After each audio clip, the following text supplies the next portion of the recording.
Thank you, Mr. Speaker. And once again, I rise today in support of bipartisan legislation, the Foreign Adversary Communications Transparency, or FACT Act.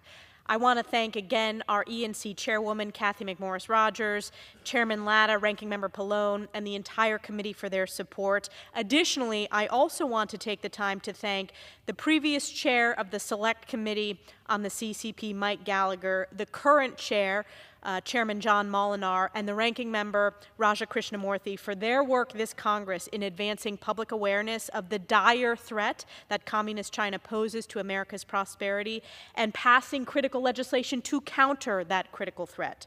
Communist China is using every tool at its disposal to conduct a coordinated campaign to surveil and collect information on Americans. One of the ways that the CCP is doing this is through infiltrating our telecommunications and technology markets. Despite this clear and present threat posed by Communist Chinese-controlled telecommunications company, many still maintain authorities to operate in the United States. Even worse, while some CCP-controlled companies like Huawei and ZTE have been publicly identified, there are other communist Chinese telecom and tech companies that have not yet drawn public scrutiny. My bipartisan FACT Act will provide much-needed transparency into the level of Communist China's infiltration into our technology sector.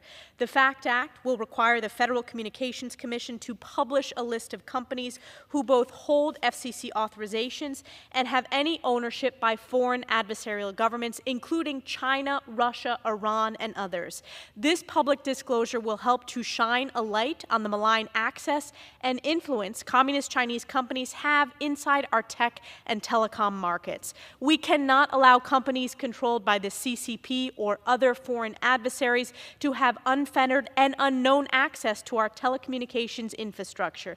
This legislation will give Americans much-needed transparency and will pave the way for future action to counter these adversarial-owned listed companies. I urge my colleagues to join me in supporting this bipartisan bill to counter the influence of Communist China and other foreign adversaries on America's telecommunications infrastructure, and I yield back.